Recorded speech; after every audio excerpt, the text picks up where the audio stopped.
for the feeding? Excuse me? You're early. It's gonna be a bloodbath. You're about to experience a lower region of nature's food chain. Unleash the fury! Just covering this really quickly. In New York, obviously, the judge shot this absolute bullshit charge against Donald Trump, who's a real estate investor. And when you invest in real estate, you value your own properties. You'll never know the true value of those properties unless you actually sell them and put them on the market. Donald Trump got loans based on the value of his properties. He leveraged his property, as everyone does. Maybe you have a reverse home mortgage. That's literally leveraging your property based on what you think the value is, and the bank then agrees with you or disagrees. But you come to the conclusion of what the value of your properties are worth, and then you get loans based on that. And that's what Donald Trump did. This is the most common practice in all real estate. And Letitia James decided to judge shop to find a truly sociopathic, anti-Trump, vicious, drooling, MAGA-hating, old, dirty, hippie judge named Arthur Algernon. And this guy decided that Donald Trump owes now $500 million to the state of New York for a victimless crime. Because Donald Trump says, my real estate portfolio is valuable, and yes, it is valuable. We have a show here called Trump Cribs, where we go through and show you all of Trump's incredible properties. Donald Trump's an incredible businessman, and some of his properties are some of the most remarkable and incredible properties in the world. And so they got this ruling against him, and now the ruling is set so high that they can't get a bond. So now they're going to start taking Trump's buildings, apparently, starting on Monday. I hate being right sometimes. Sometimes it sucks to just be right. Because being right means that these Marxists that are elected to high office do have power. And you should know that if you are in one of these cities, you need to get the F out now.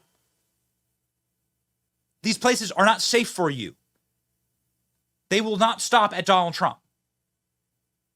You must go to a place of law and order. You know, we had a Soros prosecutor where I live, and you know what happened? Ron DeSantis ripped that cockroach out of office, scraping and clawing, bloody fingernails. That guy was screaming and screeching, and literally kicked his ass into the unemployment line. So you're not allowed to just not enforce the laws here. That's not how it works. If you live in a state like Florida, then you probably don't have a problem. If you live in a red state, you should tell your governor to do that to every Soros prosecutor, because it can be done. The governor is the chief executive. These prosecutors don't prosecute the law. If they do stuff like this to Donald Trump, they should be kicked out of office. They are the ones who should be criminally prosecuted. Fani Willis is the one who should be criminally prosecuted. Anyway, ladies and gentlemen, a show that broadcasts out of New York did a extremely sick, duplicitous thing. The ABC News company, owned by Disney, of course. Disney, of course, has been defeated in this state and had their entire little crony capitalist world ripped away from them. Should have never been set up. Disney is lost on every front in the culture wars against Trump and his allies, DeSantis and his allies. And so Disney is vicious and vindictive and bitter. And so they sent Mr. Bill Clinton speechwriter after Nancy Mace in a total setup con job segment, trying to weaponize a horrible sexual assault in Nancy Mace's wife and to slander Donald Trump. But this story actually has a very happy ending. First off, Nancy Mace is on the show tomorrow, so we're very excited to talk about this. But also, Donald Trump is now suing ABC News and George Snuffleupagus for defamation after a host accused him of rape. We have the clip of the interview, ladies and gentlemen. Here you go. This morning, and you've endorsed Donald Trump for president. Judges and two separate juries have found him liable for rape and for defaming the victim of that rape. How do you square your endorsement of Donald Trump with the testimony we just saw?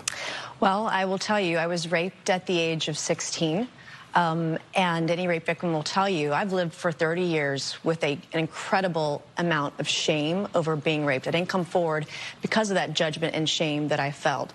And it's a shame that you will never feel, George, And I'm not going to sit here on your show and be asked a question meant to shame me about another potential rape victim. I'm not going to do that. It's actually not about shaming you. It's a question about Donald Trump. No, you are shaming me. You've endorsed Donald Trump for president. Right. Donald Trump has been found liable for rape by a jury. Donald Trump has been found liable for defaming the victim of that rape by a jury. It's been affirmed by a judge. It was not a criminal court case, number one. Number two, I live with shame.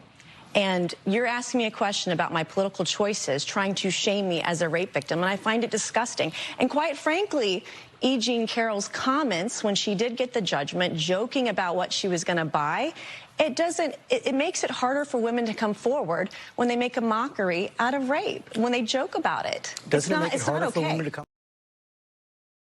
You know, George, and I hate like doing Monday morning quarterbacking because I just couldn't imagine what Nancy Mace was going through in that moment. And again, like, we look forward to chatting with her tomorrow on the show. But like, if I were on Nancy Mace's staff and I was prepping her for this interview, and if I knew it was going to go this way, which I don't think they did, I think this sort of came out of left field, but if I knew it went this way, then the thing you need to do is you always need to be on offense.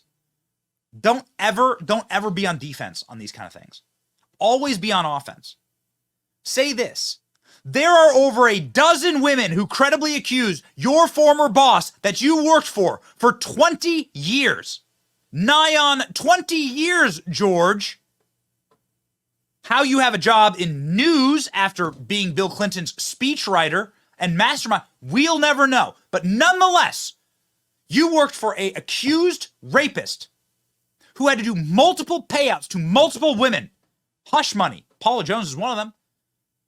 Bill Clinton flew on Jeffrey Epstein's plane 27 times. George, would you like to answer for that? Do you endorse Bill Clinton and Hillary Clinton? You endorsed them in the 2016 presidential race. Do you not? You endorsed them by working for them. So what say you, George, to the Epstein accuser? In fact, you know what? I got the paper right here. Here's the Epstein accuser in the Virginia Guthrie file that says she literally saw and had to entertain Bill Clinton on Little St. James. There it is. What say you to this? Epstein accuser saying Bill Clinton was physically there on the island, 27 different flights, a dozen different rape victims. Do you apologize? Can you apologize for working for Bill Clinton? That's what we need. That's the party we need, ladies and gentlemen. We need a party that goes on offense. We need a party that's like willing to shove it back in their face. These people don't have moral authority over us. They have the opposite. They are disreputable and repugnant. But they never get called on their bullshit. And so it's time for us to actually do that. It's time for us to actually go on offense. Trump showed us the way. Vivek Ramaswamy is really good at this also. There's also a member of Congress who is awesome on this front and who has taken to the internet to go on offense himself. Representative Mike Collins of Georgia joins us now.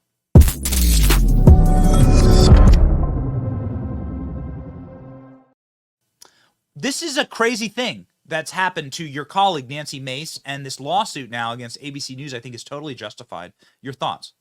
No, it's totally justified. Got the opportunity to see Representative Mace just a day after that incident.